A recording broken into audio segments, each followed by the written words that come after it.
En tout cas, aujourd'hui, c'est le droit avec Maître Koné. On a eu le storytelling de Marcelin. Il n'y a pas autre chose à ajouter. On part pour l'élément et puis tout à l'heure, les échanges avec Maître.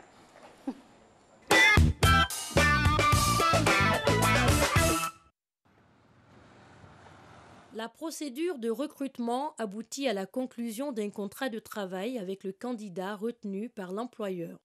L'exécution du contrat de travail est la phase significative du contrat qui, une fois signé, impose des obligations aussi bien à l'employeur qu'au salarié.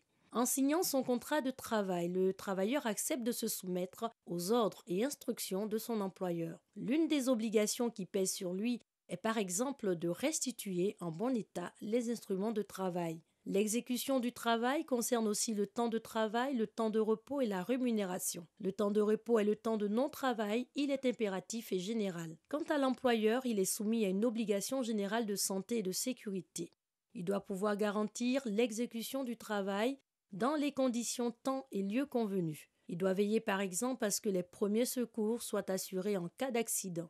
Toutefois, le contrat peut être affecté dans son exécution soit par le fait de l'une des parties ou indépendamment de celle-ci. J'ai signé un contrat de travail avec une entreprise de la place, une entreprise de jeux connue de tous, mais que je vais taire le nom. Et là-bas, c'était vraiment de l'exploitation. C'est dit, ce qui est stipulé dans le contrat n'est pas ce que vous vivez en réalité. En réalité, si vous devez commencer le travail, comme l'a dit le contrat, vous devez commencer à 10 heures et finir à 20 heures. En réalité, vous commencez le travail tôt et vous finissez très tard. Et on ne paye même pas les heures supplémentaires. Les jours fériés non plus. Même les jours de fête, toujours pareil, ne sont pas payés, ne sont même pas rémunérés.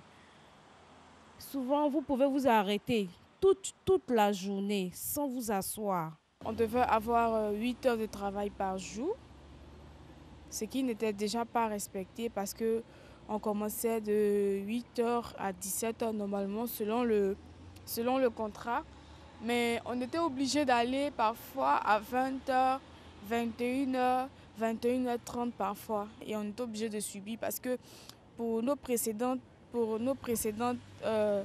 collègues qui se sont plaints, on a vu comment ça s'est terminé, elles ont été renvoyées. La durée de travail dans les entreprises ne sont pas respectées. Ce n'est pas respecté. Peut-être dans les fonctions publiques, mais dans le privé, c'est rare, c'est respecté. Ce n'est pas respecté. Dans de nombreux pays africains, la rareté de l'emploi pousse certaines personnes à accepter de travailler dans des conditions difficiles, voire inadmissibles. Tout employeur doit organiser un véritable système de management afin de répondre à son obligation générale de sécurité et de santé envers ses salariés que lui impose le Code du travail. 7h07, mesdames et messieurs, au quartier Soba, au quartier 14, c'est à Korogo, à plus de 600 km d'Abidjan, la capitale économique. Là-bas, on nous suit, on regarde Matin Bonheur. Korogo, soit dit en passant, qui est magnifique avec des routes goudronnées, un aéroport impressionnant, soit dit en passant. Première question à notre maître. Quelles doivent être les conditions d'exécution du contrat de travail? D'abord, qui les établit et comment sont-elles matérialisées? Très bien. Bonjour Marcelin, bonjour Alix. Bonjour maître. Lorsqu'on parle de contrat de travail, tout le monde pense que c'est un contrat qui sort de l'ordinaire. Bon, c'est vrai, c'est un contrat spécifique parce qu'il concerne une matière particulière qui est le travail.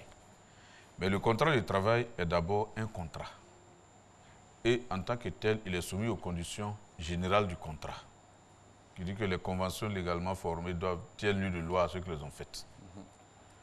Et ces conventions, c'est le contrat, un accord de volonté sur un objet qui a une cause et qui est entre des parties.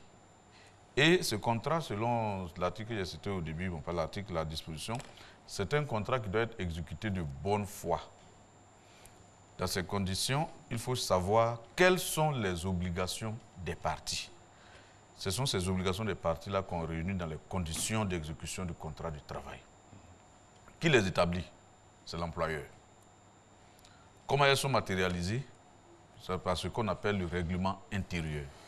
Quand vous arrivez dans une entreprise, il faut toujours qu'il y ait un règlement intérieur. C'est ce règlement intérieur qui établit les conditions d'exécution du contrat de travail. l'heure du début du travail, la fin, le lieu du travail. Mais on ne dira pas la rémunération puisqu'on ne va pas mettre les salaires des personnes dans le règlement intérieur. Mais au moins, les conditions minimales qui doivent être celles que l'employé doit suivre pour pouvoir exécuter à bien son travail. Et dans ces conditions, il y en a qui ne sont pas écrites. Mais dans la loi, il est bien dit, l'employé doit exécuter le contrat par lui-même. Et il doit fournir son travail à l'employeur. Et l'employeur est tenu de lui donner du travail et dans des conditions décentes. Et voilà, sommairement dit, quelles doivent être les conditions de travail. Il faut qu'il y ait un contrat, il faut qu'il y ait la matière, il faut que cette matière-là soit l'objet d'un contrat de travail et que ce contrat soit exécuté de bonne foi par les deux parties. Ce n'est pas parce que vous devez vous payer quelqu'un qu'il faut lui imposer n'importe quoi. Ou bien un employé qui vient au travail qui n'a rien à faire. Le contrat de travail n'est pas exécuté. Le monsieur arrive, on ne lui donne pas de travail. Ou bien il arrive, il n'a pas où s'asseoir. Il arrive, rien ne lui est demandé. Ça, ce n'est pas un contrat de travail. Donc les conditions sont établies par le règlement intérieur lorsqu'il y en a. Et lorsqu'il n'y a pas de règlement intérieur, avant même qu'il y ait de règlement intérieur, il y a des conditions minimales. On peut ne rien écrire, mais quand on dit contrat de travail, on sait de quoi il s'agit. Et elles doivent être des conditions décentes, comme on le dit. Regardez, souvent on arrive dans des maisons, quand on regarde l'aspect de la servante, ce n'est pas du tout. C'est-à-dire on se demande mais comment on peut traiter une personne de cette manière-là. Il y a des grandes entreprises, vous arrivez, lorsque vous voyez les conditions dans lesquelles les gens travaillent, vous dites mais comment on peut travailler dans ces conditions-là et vivre correctement. Comme je vous ai dit, il y a des entreprises où les caissiers n'ont pas de chaise. Vous allez vous arrêter du matin au soir ou bien du matin jusqu'à des cas que vous faites. Vous vous arrêtez. Mais ce n'est pas possible. C'est contraire. Tout médecin vous dira que ça, ce n'est pas possible. C'est intenable. Ou bien, il y a des personnes, vous arrivez très tôt au travail. À 5 heures, vous êtes déjà debout. On ne dit pas que c'est des conditions, ce n'est pas des conditions normales. Mais ces conditions doivent être accompagnées de mesures. Parce que qu'on dit que le corps, on dit que notre corps est notre horloge. Il y a des moments où les organes sont réveillés, il y a des moments où les organes dorment toujours. Mais si vous devez toujours venir au travail à 4 heures du matin, mais en ce moment, à un moment donné, si vous ne changez pas la méthode, vous allez voir que ça va avoir des effets sur votre... Je ne suis pas médecin, je suis le contrôle des médecins, mais ça aura forcément des effets sur votre santé. C'est pourquoi, dans des organisations très bien huilées, ça s'accompagne de mesures d'accompagnement. Parce qu'on sait qu'on vous cause un préjudice en quelque sorte, en vous faisant vous réveiller trop tôt, ou bien dormir trop tard, ou bien le travail de nuit. C'est pourquoi on parle d'heures supplémentaires, et ainsi de suite. Voilà, de façon ramassée, ce que doivent être les conditions de travail. Elles sont établies par l'employeur. Alors, maître, avec tout ce que vous venez d'expliquer, d'exposer, là, est-ce que ces conditions-là sont respectées en Côte d'Ivoire? Je dirais non. Non. Pour l'expérience, non et oui. On peut dire non aussi. Aux 3 cas, non respectés. Parce qu'il y a des sociétés au moins où on fait l'effort de respecter ces conditions-là. Mais la plupart, je vous dis, elles ne sont pas respectées. Bon, je ne sais pas si chez vous, comment ça se passe. Mais chez nous, vous parlez de chez nous. Je veux parler d'ici, comment ça se passe. Comme ce n'est pas le thème du débat. Justement, ça dépend aussi des dispositions. Ailleurs, vous voyez qu'il y a des personnes qui travaillent de nuit sans mesure d'accompagnement. Il y a des personnes qui travaillent très tôt, trop tôt le matin, sans mesure d'accompagnement. Il y a des personnes quand vous parlez de mesures d'accompagnement, vous parlez de quoi, par exemple? La loi établit des heures légales de travail. En dehors de ces heures, il y a des heures supplémentaires, ou bien c'est des heures qui doivent être rémunérées spécifiquement. Par exemple, on vous dit, comme vous restez trop tard au travail, on vous donne un supplément de salarial. On vous fait un bonus, parce que vous restez... Mais la loi même impose déjà qu'au-delà de l'heure légale, qu'il y ait... Et quelle est l'heure légale en Côte d'Ivoire? Mais en Côte d'Ivoire, ça dépend. Dans le privé, le travail commence à 7h30. Et à 18h, c'est fini, avec une pause.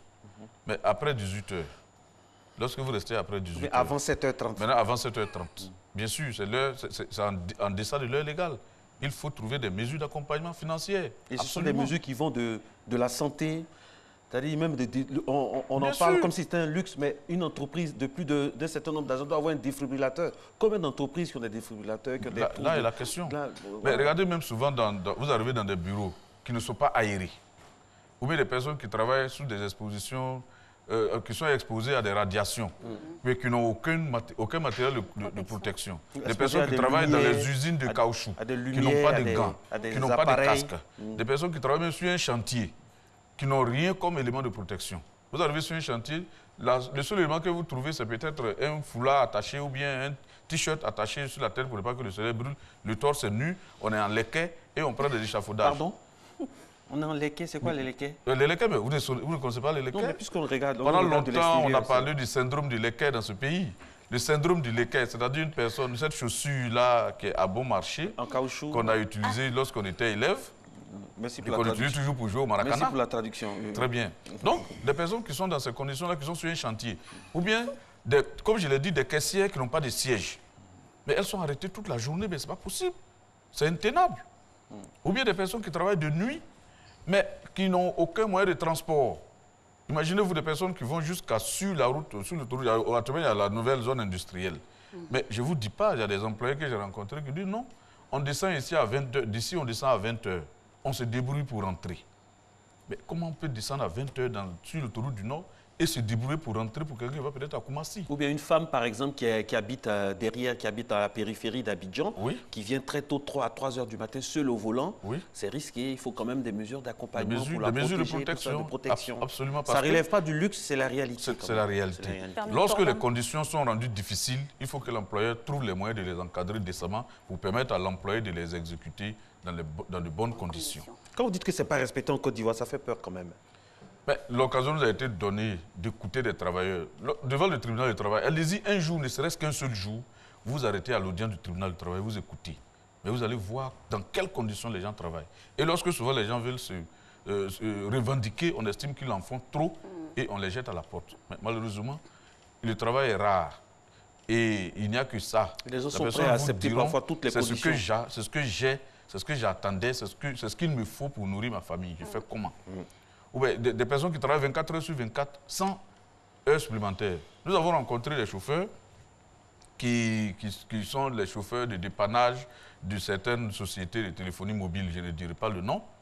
Mais ils nous disent, maître, nous travaillons du dimanche au dimanche.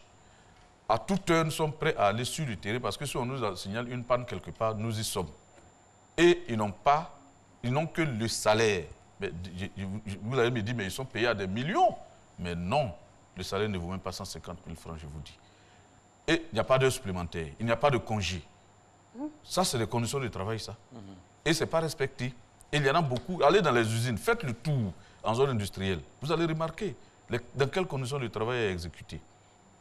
Donc, ces conditions recours en cas de non-respect, puisque c'est établi que ce n'est pas respecté ce qui est intéressant, quelles sont les pressions qu'on peut mettre sur les entreprises afin qu'elles puissent respecter cela? Ce qui est intéressant en Côte d'Ivoire, la loi a tout prévu. La loi ivoirienne en matière de travail est très riche. Elle a prévu l'inspection du travail. L'inspecteur du travail, c'est son rôle. Il doit même faire des visites inopinées dans les entreprises pour savoir comment sont exécutés les différents contrats, comment travaillent les employés, dans quelles conditions les employés sont traités. L'inspecteur du travail, c'est son rôle. Et si vous pensez que les conditions chez vous ne sont pas respectées, vous saisissez l'inspection du travail. Mais attention, ce n'est pas parce qu'on dit qu'il faut saisir l'inspection du travail que le matin, quand vous arrivez, que votre siège est penché, vous courez chez l'inspecteur du travail. Quand vous arrivez, que votre voisin vous dit bonjour et que vous n'êtes pas content, vous courez chez l'inspecteur du travail. Mais non, il y a des employeurs aussi parfois qui font l'effort de respecter les conditions minimales. Parce qu'il faut dire aussi, selon les conditions, l'employeur parfois il donne ce qu'il peut. Lorsqu'on sait qu'il en fait suffisamment, il ne faut pas le nier.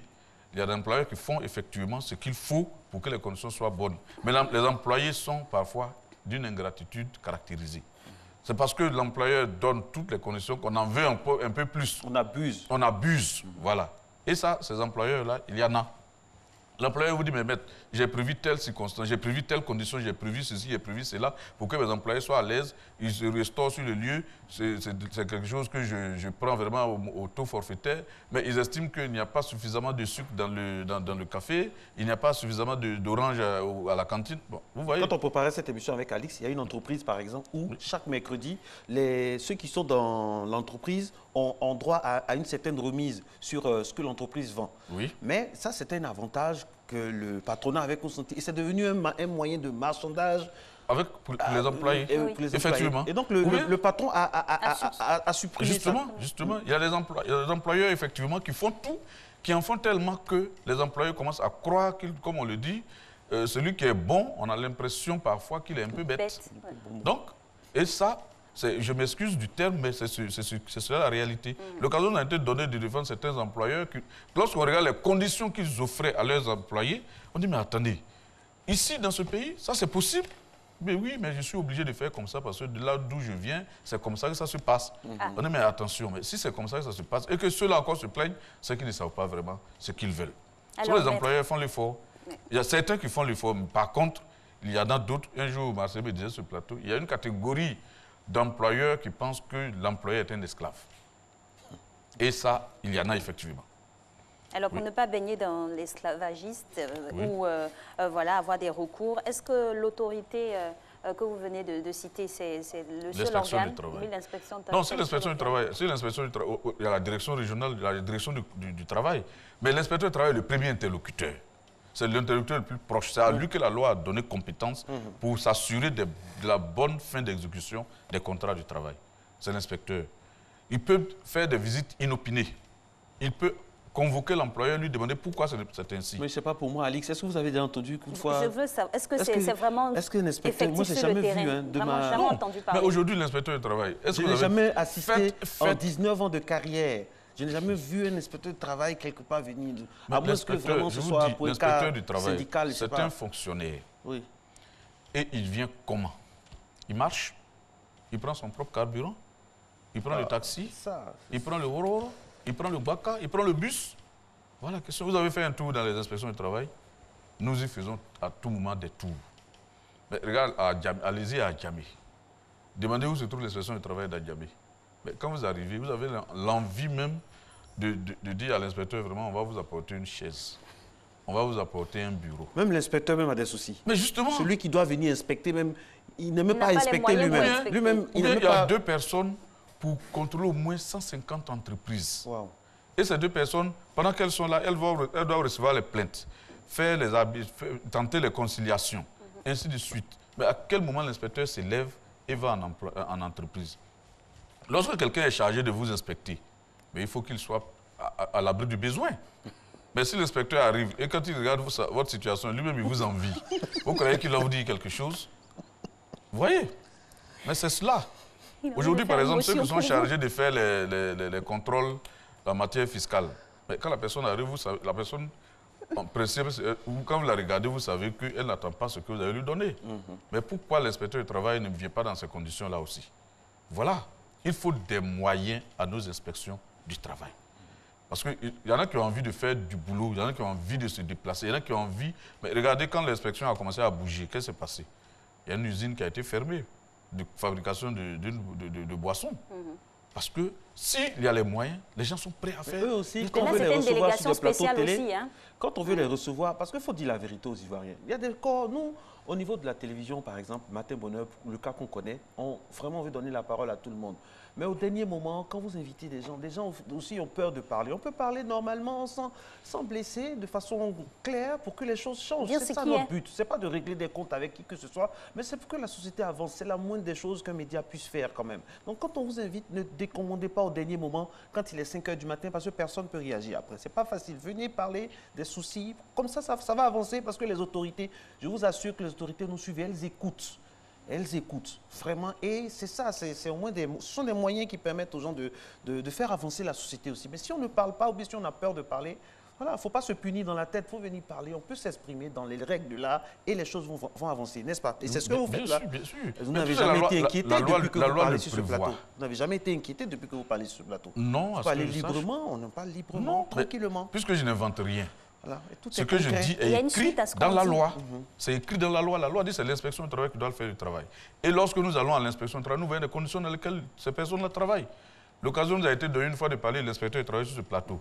Ben, nous avons été virulents pour dire qu'ils ne faisaient pas leur travail, mais lorsque j'ai été invité par les inspecteurs à venir leur rendre visite, ne serait-ce qu'une demi-journée pour voir les conditions dans lesquelles ils travaillaient, j'ai compris que En réalité, on est loin des personnes et on vient dire qu'elles ne font pas leur boulot parce que simplement, elles sont dans les difficultés aussi que nous ignorons. Donc, si on me demande si les autorités réagissent toujours, mais c'est cette autorité-là qui doit réagir. Mais malgré cela, ces inspecteurs, dans des cas spécifiques où ils sont saisis, font du bon travail. Il y a eu des cas où les inspecteurs ont été saisis pour arbitrer des conflits entre des employeurs et des employés, ou bien des licenciements qui se font parce que l'employé a revendiqué, mais l'inspecteur dit non. Oui. La société fait un recours devant le supérieur hiérarchique de l'inspecteur qui dit non, vous ne pouvez pas. Parce que la loi est claire. Lorsqu'on l'interprète, on est tellement libre. Vous comprenez? Parfois aussi, les gens peuvent être affectés dans des endroits. C'est ça aussi le souci. Là. Mais dans des endroits comment? Bon, on va les affecter. Imaginez-vous, si l'endroit dans lequel on vous affecte... Il y a des réalités, maître. Il y a des réalités qui sont loin d'être juridiques aussi. Les gens ont peur parfois de dire des choses. Après, il y a des... Non, je veux dire, imaginez-vous... multiformes. Imaginez-vous, si par exemple, ce studio que nous avons ici, imaginez-vous, partout où la RTI a une représentation, le studio est pareil. Mais qui aura peur d'être affecté où? Voilà la question. Si les conditions... Pourquoi il y en a qui courent toujours vers les endroits qui sont bien équipés? Mais imaginez-vous que tous les endroits sont bien équipés. Qui aura peur d'aller où? Vous comprenez? Donc, on a peur d'y aller parce qu'on se dit que c'est mal équipé, il n'y a pas de infrastructures suffisantes, les conditions sont difficiles. Voilà, justement. Mais or, si les conditions sont réunies pour que tout soit bien fait. Donc, vous voyez, l'inspecteur du travail, il a un pouvoir, il a un poids, il a une autorité. Non, il peut venir comme ça de façon inopinée. Le nouveau code du travail, l'inspecteur du travail est devenu une autorité vraiment centrale dans le contrat du travail. Là, de façon inopinée comme ça, il peut débarquer comme ça. Bien sûr. Quelles sont les conditions de travail? Dans quelles conditions vous travaillez? Il peut venir vous interroger. Il peut venir demander est-ce que telles conditions sont respectées? Est-ce que tel aspect de votre contrat de travail est respecté? L'inspecteur peut le faire. Et ça, c'est un pouvoir qui lui est donné que personne ne peut lui arracher. Avec le nouveau code du travail, j'ai dit que l'inspection du travail est au centre du contrôle de l'exécution du contrat de travail. Et ça, il suffit qu'il y ait un peu de moyens et vous allez voir ce que les inspecteurs vont faire. Parce qu'il faut dire que les avocats de Côte d'Ivoire, en tout cas, chaque fois que l'occasion se présente, on le dit, on le réaffirme. Nous voulons bien être aux côtés de ceux qui ont besoin d'être défendus en droit. Et lorsque les conditions en face de nous sont réunies, je vous le dis, du beau travail peut être fait. Merci infiniment, maître, pour votre intervention sur le sujet. Il faut savoir que cela aussi est soumis à des procédures pour que les inspecteurs du travail... Très bien. L'inspecteur du travail aussi, s'il ne vient pas à vous, mais il faut aller à lui, il faut qu'il soit saisi. Mais aujourd'hui, en entreprise, lorsque certains saisissent l'inspection, on pense qu'ils sont des empêcheurs de tourner rond. Des employés nous ont dit, dès qu'on a écrit à l'inspection, tous ceux qui sont signataires de la lettre ont été licenciés. Oui, catalogués. Et bon, c'est vrai qu'aujourd'hui, avec le nouveau code du travail, il y a eu des mesures rapides pour pouvoir être payé, ce qu'on appelait le référé prud'homal en Europe, en France, mais qui est devenu le référé aujourd'hui ici. C'est possible. Mais combien de personnes l'exécutent? Combien de personnes s'y adonnent? Et mais en dehors de ce référé, là où on condamne l'employé à l'employeur à payer ce qui est reconnu en urgence, mais la procédure est très longue devant le tribunal du travail. Un jour, on en reparlera. On en reparlera. Merci beaucoup. 7h27, c'est ici qu'on s'arrête pour aujourd'hui. C'est le deuxième jour de la semaine. Merci d'être passé par là ce matin. Bonne journée.